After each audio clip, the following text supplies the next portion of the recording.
आज मैं सुनाने जा रहा हूँ आपको एक स्कूल टॉपर की कहानी। मैं डॉक्टर अब्दुल कलाम। मैं आपको एक कहानी सुनाऊंगा कि कैसे मैं स्कूल का टॉपर बना। वे दिन थे जब द्वितीय विश्व युद्ध में हर कोई हमारी आज़ादी की प्रतीक्षा कर रहा था।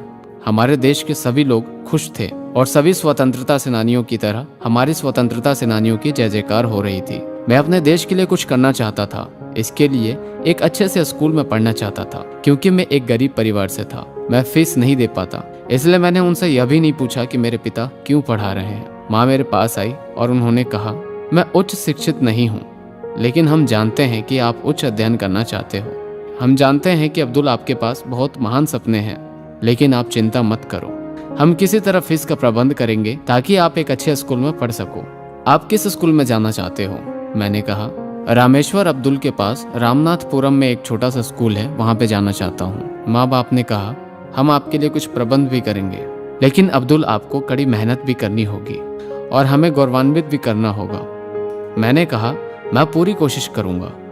उसके बाद मेरे भाई मुझे स्कूल ले गए और प्रवेश की औपचारिकताएं पूरी करी।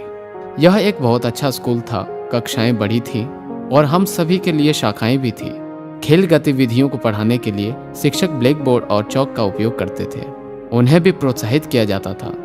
स्कूल के दौरान शिक्षक बच्चों को कक्षाओं के बाहर लेके जाते थे, छात्रों को पढ़ने के लिए, पेड़ों के नीचे बैठने के लिए और अध्ययन करने के लिए। हम एक पीसी से दूसरे पीसी पर जाते थे जब हमें एक दिन अपनी कक्षाएं बदलनी होती थी। एक दिन मैं जल्दी में था, इसलिए गलती से मैं एक गलत कक्षा में चला गया जहां मेरे गणित के शिक्षक कक्षा ले रहे थे। उन्होंने मेरी ओर देखा और कहा, हाँ तुम क्या चाहते हो?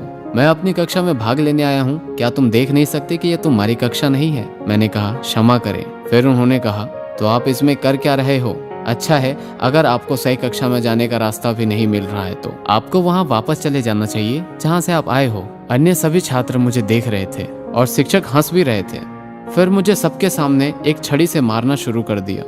मैंने कहा क्लास में, सर प्लीज प्लीज आप मुझसे नफरत मत करो, मैं ऐसा फिर से नहीं करूंगा। मैं दुखी था, मुझे भी घर की याद आ रही थी। मैं घर वापस जाना चाहता था। फिर मैंने सोचा कि मेरे माता पिता ने मुझे स्कूल भेजने के लिए बहुत बड़ा त्याग किया है।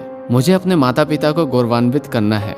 और इस दिन के बाद से मैं खुद से वादा कर लिया कि मैं न केवल एक अच्छा छात्र बनूंगा, बल्कि सबसे अच्छा छात्र बनूंगा। कुछ दिनों में गणित के शिक्षक ने परिणाम घोषित कर दिया। राजेश, आपके 100 में से 61 कोड हैं। यश, आपके 100 में से 17 अंक प्राप्त हुए हैं।